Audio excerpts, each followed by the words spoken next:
مستمعي إذاعة راديو بويرة اف ام، أهلا وسهلا فيكم بحلقة جديدة من برنامج صحتك بالدنيا. معكم أنا عماد خلف من وراء الميكروفون، وضيفي بالاستديو الدكتور محمد علي الضيف، أخصائي بطب الأسنان وجراحتها. اسمحوا لي رحب بضيفنا لحتى نبدأ لقائنا. طبعا أنتم عم تسمعوا برنامج صحتك بالدنيا. مساء الخير دكتور محمد. مساء النور أستاذ عماد، أهلا وسهلا. شكرا لك دكتور على حضورك بالاستديو لحتى نفيد المستمعين بحلقتنا، حلقة برنامج صحتك بالدنيا. مستمعينا، إذا فيكم تنضموا لنا تأغنوا لقائنا بأسئلتكم واستفساراتكم، فيكم تتصلوا معنا عبر الرقم الأرضي 429 101 أو عبر الاتصال بكومنت يعني عبر صفحتي الإذاعة راديو بوير وبوير عربي، أيضا عبر الواتساب 093 82 80 81 4. زملائي بالكنترول شيرين ومروان، تحية لهم. رح نبدأ لقائنا لليوم اللي هو اخترنا هيك محاور مهمة جدا، اللي هي اللثة. يا ترى شو هالعضو هذا، شو الآفات اللي بتصيبه، والعديد من المحاور. أكيد بالبداية دكتور رح يشرح لنا إياها. تفضل دكتور. أول شيء أستاذ عماد، أنا شاكر ومقدر استضافتك وسعيد فيها. شكرا دكتور. رح نحكي اليوم عن التهابات اللثة. ممكن شوي نقرب المايك دكتور؟ رح نحكي اليوم عن التهابات اللثة وأسبابها وطرق علاجها وتشخيصها. حلو كتير. أول شيء أستاذ عماد لازم نعرف شو هي اللثة لحتى نعرف شو هي التهاباتها. اللثة هي مجموعة من الأنسجة اللي بتحيط بالأسنان وبالعظم. مهمتها الأساسية هي حماية الأسنان وتغطيتها. هي وظيفتها تغطي الأسنان، تحمي العظم والأسنان. يعني هي التغطية مو فقط للأسنان ولكن أيضا للعظم. تمام. تفضل. عندنا مجموعة مظاهر طبيعية نحن نشوفها، لازم نعرف شو هي من المظاهر الطبيعية للثة لحتى نعرف المظاهر الالتهابية. تمام. بالبداية المظاهر الطبيعية للثة إنه اللون جدا مهم. يكون اللون وردي، ما محمر أبدا، وردي فاتح. هاي النقطة الثانية كتير مهمة هي موضوع النزف. تمام. أبدا لازم ما يكون في نزف. في حال كان في عندنا نزف معناته هذا الشيء يشير لالتهاب اللثة. تمام. موضوع الضخامة، لازم تكون اللثة ذو مظهر مرقط، يعني نسميها بالعامية قشر البرتقال. تمام. لكن مظهر قشر البرتقال هذا ما راح نشوفه عند كثير مرضى، حتى لو لثتهم سليمة عند 30 إلى 40% من المرضى فقط راح نشاهد الحالة. والقوام يكون متماسك، ومظهر مرقط مثل ما حكيت لك. تمام. هذه تعريف للثة. تماما. مشاهدينا خلوكم معنا، رح نروح لفاصل صغير. خلوكم معنا، هلا انتم عم تسمعوا برنامج صحتك بالدنيا. بعد شوي خلوكم معنا.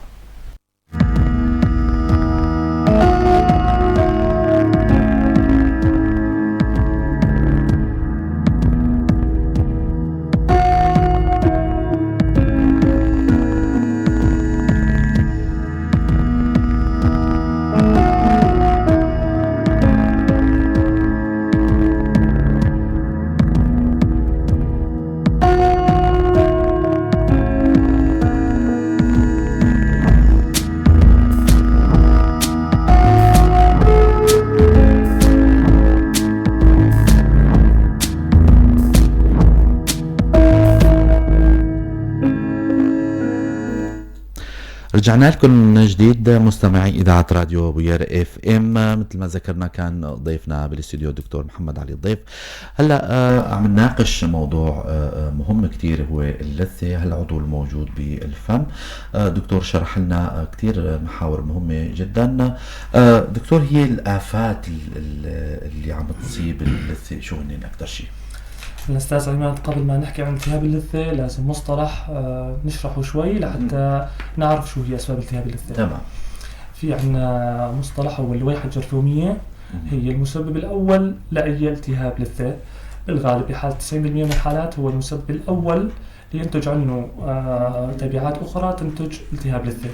اللويحة الجرثومية هي مجموعة من بروتينات سكرية موجودة باللعاب عند أي شخص، بالإضافة للفلورا الطبيعية الجيراتية موجودة بالفم. فلورا طبيعية. هالفلورا مع البروتينات السكرية مع بقايا الطعام تلتصق مع سطح السن قريب من اللثة، يعني عند العنق. فهل اللويحة المفروض إنه المريض يشيلها كل 12 ساعة، يعني باليوم لازم يفرشي مرتين لحتى تكون الأمور تمام ما في لويحة؟ إذا تركناها أكثر في مثلا المرضى اللي صحتهم الفموية سيئة تأخرت فوق ال 12 ساعة، هي كل 12 ساعة تبلش بالتصلب. تماما. بلشنا من موضوع التصلب، بلش يعني نسميه بالعامية الجير الكلس. تماما. الجير والكلس هو اللي بعدين يصير عندنا التهابات لثوية. طبعا الجير مو هو بحد ذاته هو مسبب التهابات اللثة، ولكن الجير سطح خشن على سطح الأسنان فيسمح لنا بتراكم الجراثيم فوقه، فهالجراثيم تطلق ذيفاناتها لحتى تسبب لنا شيء اسمه التهاب لثة. صح. تمام. ففي عندنا كثير آفات للثة. في التهابات لثة نسميها مصاحبة للويحة الجرثومية اللي حكينا عنها، وفي التهابات لثوية لا لحالها بشكل فردي ما لها علاقة باللويحة الجرثومية. نعم. هلا بالبداية التهابات اللثة المصاحبة للويحة الجرثومية ممكن تكون بس بسبب اللويحة الجرثومية فقط، في عنده التهابات لثة. ممكن تكون معدلة بعوامل جهازية. عوامل جهازية مثل شو؟ عوامل جهازية مثل عنا أمراض هرمونية، يعني مثل مرضى السكري، مرضى الحمل، البلوغ. تماما. البلوغ أكيد، يعني أنا بالنسبة لي تراجعين العيادة كثير مرضى بلوغ، مرحلة البلوغ سواء إناث أو ذكور. هالمرحلة فيها تغيرات هرمونية جدا. صح. إذا كان المريض مو مسيطر على اللويحة الجرثومية فبالتالي أكيد راح يصير عنده التهابات لثة. هاي نقطة ثانية، يعني صار عندنا نوعين من التهابات اللثة، اللويحة فقط، وعندنا التهابات اللثة المعدلة بعوامل جهازية. في موضوع كمان جدا مهم، أحيانا يرجعون بعض المرضى عندهم التهابات لثة، عندهم شيء بسيط للويحة، فتسأل عن موضوع الأمراض الجهازية اللي هي هرمونية عفوا، تلاقي إنه ما عنده لا سكري ولا حمل ولا بلوغ، الأمور طبيعية. فهون ممكن يعني نتوقع ونشك عند المريض انه عنده عوامل ياخذ ادويه. هالادويه مثلا مرضى الصرع بياخذوا دواء اسمه فينتوين. هالفينتوين يسبب لنا ضخامات لثويه. صح. تمام. وزمه يعني وزمه، انتباجات. تماما. فاحنا لما يكون مريض الصرع عم ياخذ دواء فينتوين لازم ننتبه للمريض هالحاله هي، انه في حال عنده فينتوين فننصحه يرفع العنايه الفمويه اكثر، لانه ممكن هو معرض للضخامه اللثويه الالتهابات اللثويه اكثر من غيره. بالضبط. مثل اي مريض ثاني، مثل مريض السكري، مثل مرحله البلوغ، مثل مريض الحمل فيها تغيرات هرمونيه جدا. صح. ايضا كمان فتراجعنا اعداد كبيره من مرضى الحوامل. طبعا نسب معينه مو كل الحوامل دكتور. طبعا عند بعض النساء يعني. تماما. يعني في هو ليش قلت لك التهاب لثه لويحي معدل بعوامل جهازيه. تماما. يعني لازم اذا في عندها عامل جهازي، حمل او سكري او اي مرض جهازي، بس هي محافظه على العنايه الفمويه. العنايه الفمويه عاليه، ما عندها الويحه جرثوميه. صح. عم تتبع نظام غذائي كويس، عم تفرشي بشكل مضبوط، عم تستخدم الخيط تعتني باللثه والاسنان يعني. تماما. نظافه الشفه. هون نحن ما نحتاج ان شاء الله ما نوصل لمرحله التهاب اللثه. في ادويه اخرى مثلا عندنا مثلا مرضى الزرع الاعضاء ياخذوا يعني السايكلوسبورينات. السايكلوسبورينات كمان لها دور جدا كبير بموضوع التهابات اللثه. فهي كلياتها طبعا مرضى الزرع مثل الفكره اللي حكيناها من شوي لازم يكون عنده لويحه. تماما. لازم يكون عنده لويحه. هي الانماط الاشيع شيء اللي عم تصادفنا بالعياده. مرضى السكري دكتور كمان. السكري حكيت عنه انه هو من الامراض الهرمونيه. في حال المريض عنايته الفمويه مو عاليه فغالبا هو عنده عرضه، يعني عرضه كثير يعني. تمام. دكتور الاسباب هلا ضمن شرحك هين احد الاسباب يعني سواء كان العوامل المسببه اللي ممكن تكون يعني مثلا ثانويه نحن ما تطرقنا لها، مثلا فرضا اللي عندهم فرضا مدخنين، اللي الكحوليين، ممكن هدول كمان ينصابوا بشيء. طبعا احيانا انه يكون المريض هو بالخط الاول تكون عنايته الفمويه ممتازه، احيانا تلاقي مريض كحولي ولكن صحته الفمويه ممتازه، زلمه جدا معتني. مع ذلك يفضل دائما نلاحظ نسبه الاصابه بالتهابات اللثه عند المرضى المدخنين والمدمنين عندهم اكثر طبعا. تماما. قطعا يعني هي اسباب اكيد هي داعمه داعمة لظهور المرض بالنهاية. تماما. دكتور، بنسمع مرات من أطباء الجراح سواء كان موضوع أنه تراجع لثة، بيزور مريض عند طبيب، والله أنت عندك تراجع لثة، أنت معرض لسقوط سنك بدون أي سبب ممكن، يعني شو تعليقك على هذا؟ تمام أستاذ عماد، أنت هون دخلنا موضوع هو اسمه الانحسار اللثوي. الانحسار اللثوي ما يعتبر من التهابات اللثة، ولكن راح نعطيه فكرة شوي بسيطة. يا ريت يعني. الانحسار اللثوي هو حالة أنه السن اللثة تتراجع باتجاه لثوي، يعني للأعلى. إذا فرضنا بالسن العلوي فاللثة راح تتراجع باتجاه الأعلى. تمام، يعني يصير يبان من السن كطول، يصير يبان أكثر من الطبيعي. نعم، جذره. هو الطبيعي يبين بس نسبة التاج، من بالحالة الانحسار راح نشوف الجذر بين. تماما. طيب شو أسبابه؟ أسبابه أول واحد اللويحة، هاي دائما أي شيء يخص اللثة فأنت دائما حط ببالك اللويحة. هلا راح نجي آخر شيء نتطرق شو نتخلص من اللويحة. أول شيء اللويحة لازم تكون النظافة كتير كبيرة. ثانيا التفريش الخاطئ، طريقة التفريش الخاطئ. أحيانا كتير مرضى بنشاهدهم إنه الجماعة يفرشوا بشكل أفقي، يعني يمين يسار يمين يسار. هل هالشيء تماما؟ ودائما التفريش الخاطئ بنلاحظ الانحسار يصير على سن معين واللي هو الناب. التفريش الخاطئ النياب على زاوية الفم، فالمريض دائما يرص على الناب، يجي الضغط كله على الناب شوي، ربما يكون أبرز يعني. وهي على زاوية الفم، فتسمح بحدوث انحسار على الناب أكثر من بقية الأسنان. هي تأذي كل الأسنان، ولكن قصدي الأكثر شيء عرضة هو الناب. أحيانا تكون كاختلاط للمعالجة التقويمية. أيوة. أحيانا المعالجة التقويمية نفسها بحد ذاتها إذا شوي الطبيب استعجل بالتقديم الأسنان لقدام أو رجعها لورا بشكل مستعجل، فيصير عندنا شيء اسمه كمان انحسار لثوي. أيضا هاي بالنسبة لتعريفها وتشخيصها. شكرا. بظن ضل شيء تعقبه. موضوع العلاج الانحسار اللثوي هو بالغالب يعني عنده حل وحيد، هو موضوع الطعم الضام. راح ناخذ طعم ضام من قبة الحنك، يعني نشيل طعم ونحطه بهالمنطقة هاي ونرجع نخيط عليها. بعد فترة تلاقي المريض بلشت تلث وترجع لوضعها الطبيعي والأمور كتير جيدة. تماما. هيك يكون يعني أتوقع حكينا عن كل شيء يخص الانحسار اللثوي. أكيد. دكتور، تدبير العلاجات اللثة بشكل عام من الأمراض اللي حكيت عنها من شوي، كيف بيكون تدبير على حدة لكل الموضوع؟ تمام. هلا أستاذ عماد، أول شيء كثير مرضى يسألوا إنه شو هو، يخبرونا مثلا بالموبايل أنا عندي التهاب لثة أعطيني دواء. فهو أبدا التهابات اللثة حصرا هي بدها مراجعة طبيب. ليش؟ لأنه هي على مراحل. المرحلة الأولى إنه نحن نشوف اللثة، نشوف شو هو المسبب الأساسي. نعم. أحيانا يكون في كلس القلح، أحيانا يكون فوق اللثوي وتحت اللثوي. تحت اللثوي يسبب لنا التهابات لثة كتير كبيرة، فنعمل شيء اسمه تجريف اللثة المصطلح العام. تجريف اللثة عملنا نقيم الوضع، نعطيها الأدوية. الأدوية هون هي عامل داعم مساعد ثانوي ما أنه رئيسي. يعني في حال أنا أعطيت الأدوية من دون ما أعمل تجريف فالفائدة لا تذكر. نعم. لا تذكر. أنا لازم أعمل تجريف للثة بشكل جدا ممتاز، شيل كل شيء عنده كلس وتقلحات ونسج مؤوفة. أيوة. بعدين خلصت بوصف أدوية، بوصف كل المريض مثلا. قد لا يحتاج إلى أدوية، ما هيك دكتور؟ قد لا يحتاج. يعني أنا أحيانا تصادفني حالات إنه ما بوصف أدوية، يمكن مضمضة. مجرد مضمضة فقط لا غير، كله أخذها المضمضة بس. من أفضل المعقمات على فكرة هي موضوع الملح والمي. تماما. دائما بينصحوا الأطباء يعني دائما بتذكر سهلة ومتوفرة، سهلة متوفرة عند كل المرضى. بتذكر دائما كلام أستاذي قسم اللثة الله يرحمه دكتور مازن زيناتي، مازن القباني عفوا، حكى عن موضوع الله يرحمه، هو من أقوى الأساتذة، إنه أفضل المعقمات هذا أستاذ باللثة، أقوى المعقمات وأفضلها هي موضوع الملح والمي. فإحنا بعد التجريف يهمنا المريض يستعمل شيء معقم. تماما. اللي هو أبسط شيء ما راح نكلفه بالمضمضة، ياخذ ملح ومي. متوفر وسهل وبسيط. متوفر وسهل وبسيط.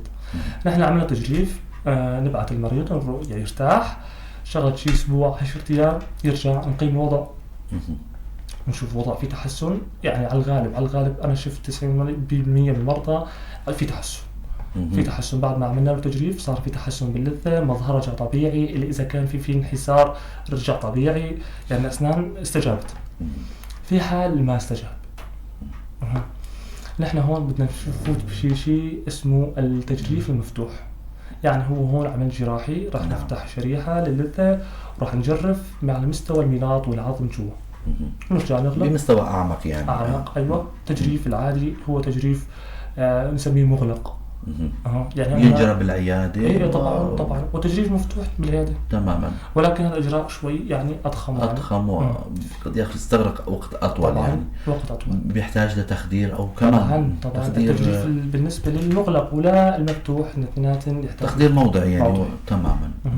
حلو. نقيم الوضع، شفنا الأمور استجابت إن شاء الله، فهون نوصف الأدوية ويرتاح المريض. حلو كتير دكتور. رح أذكر مستمعينا للي عم يسمعونا أنتم عم تسمعوا برنامج صحتك بالدنيا. ضيفنا بالاستوديو الدكتور محمد علي الضيف، اختصاصي بطب الفم وجراحة الأسنان. عم نحكي عن محاور مهمة كتير. حكى لنا عن اللثة والآفات اللي بتصيب اللثة وكتير من المواضيع أسبابها وتدابيرها. دكتور لما نسمع أكيد رح نجاوب على الأسئلة اللي عم كتبونا إياها على التعليقات. بالنسبة لمراجعينكم أو مراجعين عيادات الأطباء السنية، أغلبيتهم يعني كمان فئات صغيرة يعني بالأعمار، اليافعة أطفال أو ما يعني قرابة الأطفال واليافعين. دكتور الأكثر عرضة أو شو هن الأكثر مشاكل والحالات اللي بتزوركم؟ تمام أستاذ عماد.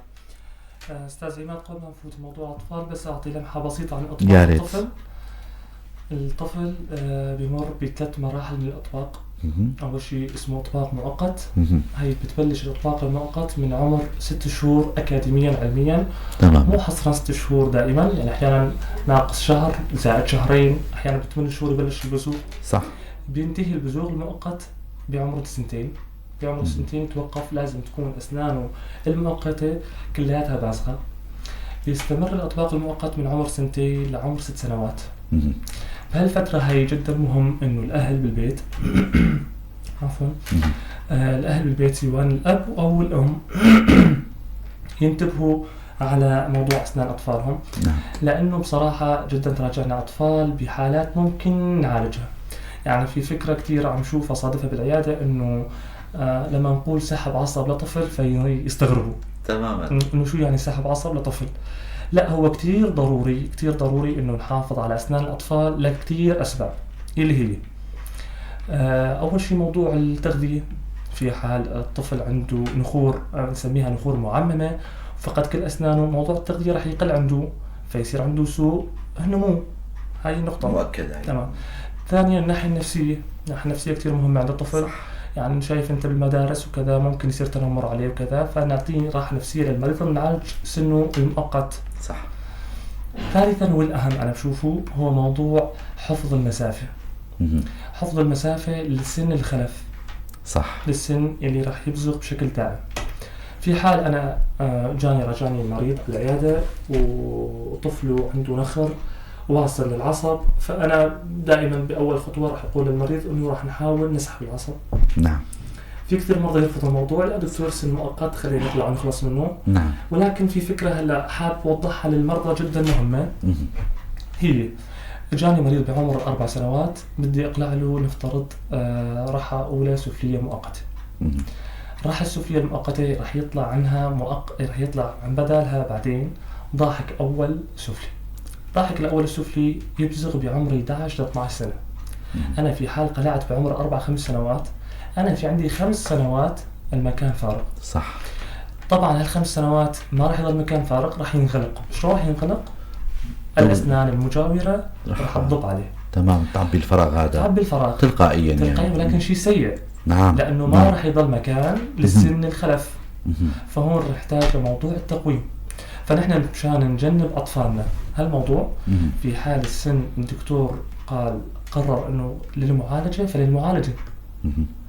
المعالجة لحتى الدكتور أهم نقطة هي موضوع محافظة يعني نحافظ على المسافة. صح. الحفظ المسافة جدا شيء مهم جدا جدا. لأنه راح نفوت بمشاكل تقويمية لاحقة. نعم. انا ممكن اخلصك من المشكله مؤقتا ولكن ترتاح مستقبلا الطفل، ولكن مستقبلا انت راح مجبور تروح لعند طبيب تقويم، تعمل تقويم، لانه راح تسكر المسافه. والعلاج بطول ومزعج تمام. للشاب، يعني راح يكون يصير شاب يعني. تماما. ولكن لحسن الحظ استاذ عماد انه الطب عم يتطور، فالحمد لله نزل شيء جديد اسمه حافظة المسافة. ايوه، شو هن؟ حافظة المسافة هي عبارة عن قطعة معدنية نلصقها على السن اللي جنب السن اللي قلعناه تماما، وتتوصل على السن اللي بعد اللي قلعناه. تماما. تمام، يعني المجاورين، السنين اللي مجاورين. تماما. تحافظنا على المسافة. أيوة. بحيث انه ما يصير عندنا ميلانات من الاسنان المجاورة يشغل مكانه هالشاغر هذا. يشغل هذا في حال ايمت انا في حال قلعت بشكل مبكر. اما اذا في حال السن صار وقت بزوغه، انا قلعت راح اقول سفلية مؤقتة بعمر 11 سنة وانا بعرفان انه راح يطلع السن بعد 6 شهور، اقل من 6 شهور، فانا ماني احتاج حافظ مسافة. بالعكس انا هون فتت موضوع عكسي راح ضر المريض. فانا في حال الوقت مناسب اقلع وخلاص اترك السن يبزغ بشكل طبيعي. تماما. في حال مبكر فنحط شيء اسمه حافظ مسافة. طبعا افضل حافظ مسافة موجودة هي السن المؤقت نفسه. السن المؤقت نفسه في حال حافظنا عليه فهي افضل حافظ مسافة. حلو. يعني بس ما نصاب بإنتانات، بس ما نصاب بخراجات، احنا نحاول نحافظ عليه قدر الامكان، حتى ولو التاج مكسور احيانا بالارحاء، حتى ولو التاج مكسور الرمم بشكل بسيط. تماما. بس بدي يحافظ لي على المسافة. يعني هو موضوع جدا مهم. هاي نقطة. النقطة الثانية هو كثير مرضى تفكر انه اسنان الاطفال خلص اقلع. يعني انه شو ما كان سابقا كان الاطباء العفو منهم، يعني كان يفوتوا بهيك اخطاء، يعني ممكن يعني يساعدوا بالموضوع. كان بعض المدارس يعني كانوا يشتغلوا هيك يعني. مظبوط. لكن حاليا لا، حاليا صار في شيء اسمه معالجه وسحب عصب للطفل. طبعا انا كطبيب اسنان بشتغل معالجه اطفال، ولكن الحمد لله بالقامشة صار في عندنا طب اسنان اطفال، في نزل اخصائيين طب اسنان اطفال، يعني راح نحافظ على السن لاخر مرحله. صح. لاخر مرحله ممكن تحافظ على السن وعايش وخادم المريض، يحافظ له على المسافه بالتغذيه بالنمو بالحاله الجماليه كلها موجوده. نعم. فهي نقطة جدا مهمة بالنسبة للأطفال.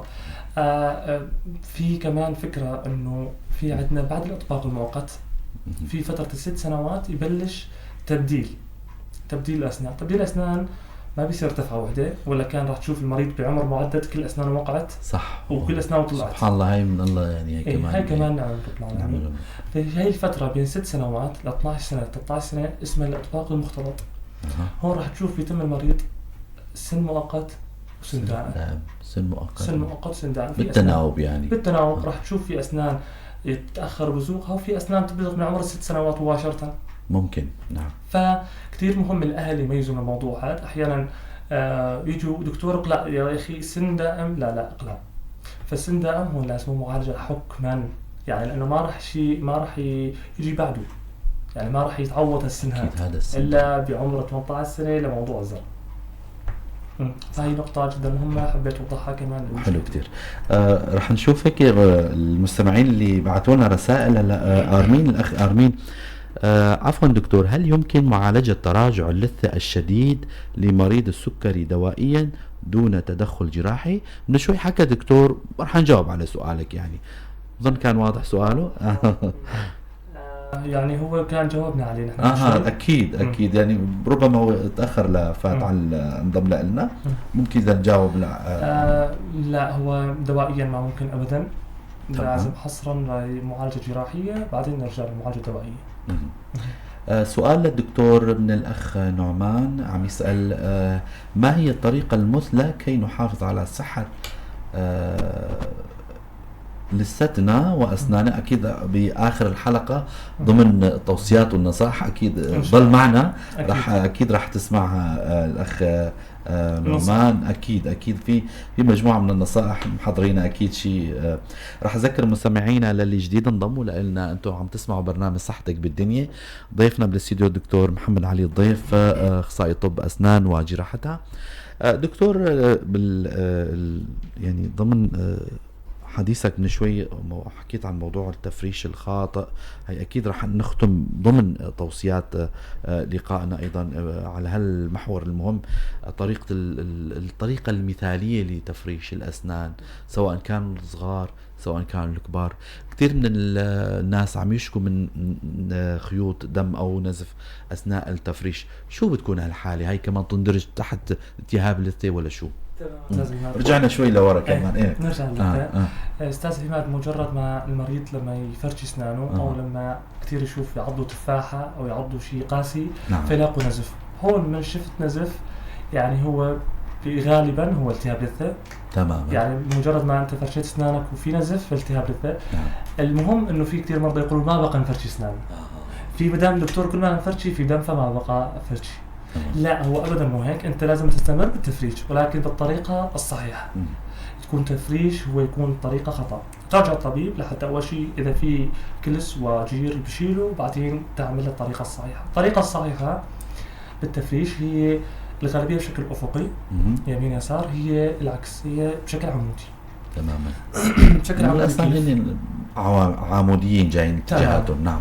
والشقوق عمودية يعني. تماما. فأنا مشي الفرشاي من على اللثة وأنا نازل على السن بشكل عمودي. نعم.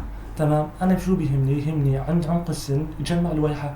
صح. تمام. مكان الوصل بين اللثة والأسنان.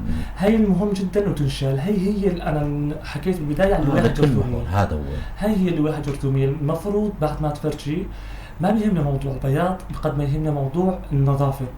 يعني بعد ما فرشيت طلع الحواف اللثوية انشالوا. نعم. أنا كطبيب أحيانا أوقف على مراية فرشي أرجع انتبه إنه هون ضل شوي فأرجع فرشيها. نفس المنطقة بهدوء. هلا في مرضى التهاب اللثة اللي يقول عندي نزف ممكن يستخدم فرشاية سوفت ناعمة. نعم. ناعمة تكون شوي ألين على اللثة ما تسبب كتير نزف، بس تعدلت اللثة عنده سبطت يقدر يرجع على درجة القساوة أكثر. درجة القساوة أكثر. مشان الموضوع إذا بده يحب شوي إنه يخرج أسنان مشان تبييض مثل ما يقولوا، ولكن هي درجة بسيطة. هي أكثر شيء ممكن. الخيط بين السني. خيط بين السني شيء جدا مهم. أنا بنبسط جدا لما أشوف مريض عم يقول لي دكتور أنا عم استخدم خيط بين سني. كثير مرضى أكيد يعني ما بعرف الخيوط الخاصة مو طبعا خيط من الصيدلية خاص للخيط بين سني. فالخيط بين السني بيساعدني على تنظيف الأسنان بين الأسنان. صح. لأن أنت عم تفرشي بشكل عمودي. صح. ضل في بقايا مثلا. أيوة بين الأسنان. سواء كانوا خصوصي عند المرضى اللي عندهم تراجع شوي بسيط باللثة فراح يكون في فراغ. هالفراغ يمكن هو يشوفه يمكن ما يشوفه بعينه ولكن هو موجود.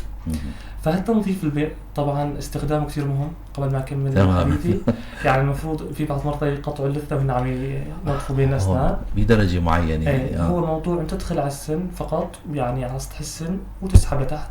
تماما. يعني توصل لعند اللثة يعني تسند على السن وتنزل لتحت. تمام. يعني لو في خيط سني هون كان تماما. ولكن يعني أكيد. الخيط بين السن كثير شيء مهم. مراجعة دورية للدكتور كل 6 شهور. في بعض مرضى قابليتهم بالكلس والجير أكثر من غيرهم وعندهم استعداد يعني قابلين أكثر. فهدول يعني مراجعة دورية. أنت في حال انتبهت إنه عندك جير زيادة راجع الدكتور يقيم أنت بأي مرحلة أنت من الناس ذو خطورة أكثر ولا خطورتكم ضعيفة يعني. نعم. هو يحدد لك كلش قدر تراجع دوريا. صح. الغالبية هون بمجتمعنا بصراحة ما شفت كل 6 شهور مناسب. تماما. كل 6 شهور يراجع نقيم موضوع اللثة نقيم موضوع الجير نقيم كل المشاكل اللثوية الموجودة. تماما. أسئلتنا هي كثيرة. الأخ نعمان رد سألت سؤال ثاني. سؤال للدكتور في فترة ما بعرف الكلمة ما أنا واضحة بسبب السن العقل فراجعت الطبيب أكد علي إنه سن العقل ليس له أهمية فنصحني بالقلعة فأنا رفضت وراجعت طبيب آخر عالج لي الالتهاب وانتهى الألم للنهاية بدون قلعة. موضوع سن العقل كمان هذا موضوع آخر. هذا هو يعني قصده متعلق باللثة. هي حالة نسميها حالة التواج. بيكون التواج.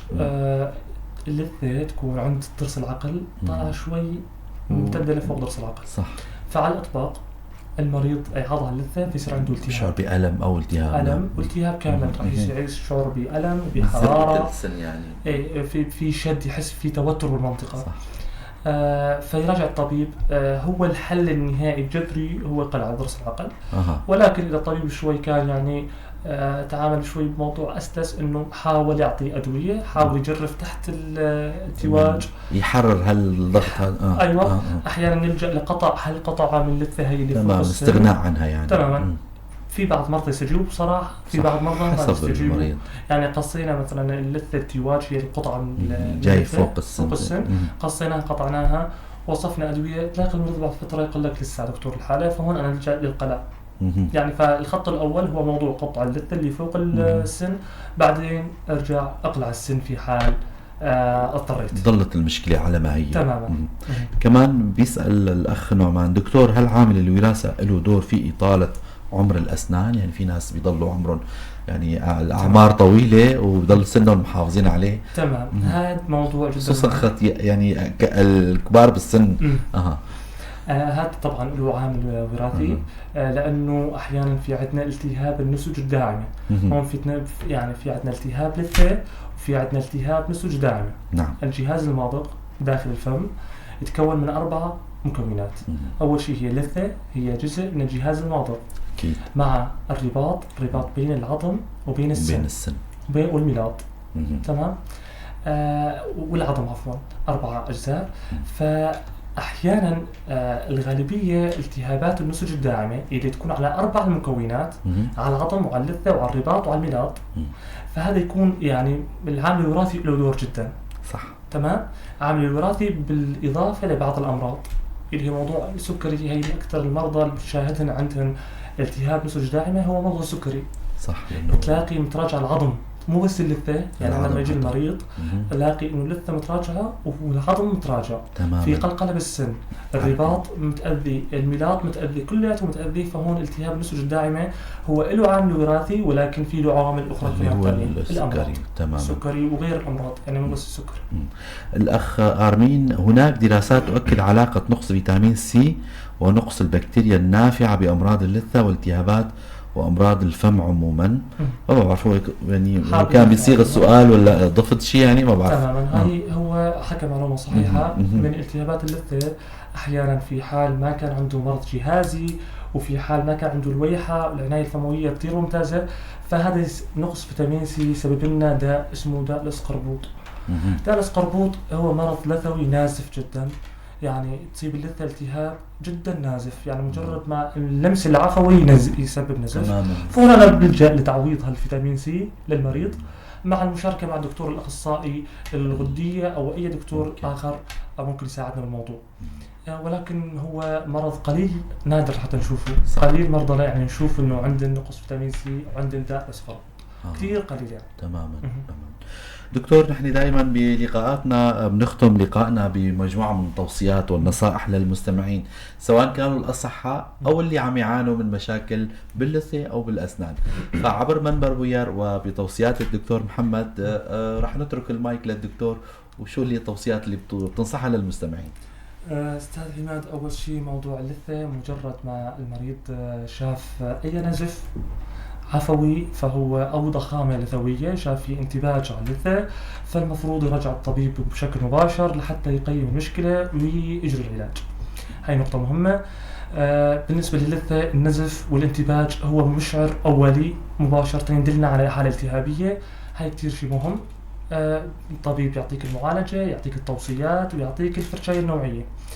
موضوع تاني هو موضوع أي ألم بسيط على البرودة وعلى السخونة، هو موضوع ما راح يتوقف. يعني في بعض مرضى صار عنده ألم بسيط فيقولوا يلا أخذت مسكن مش الحال.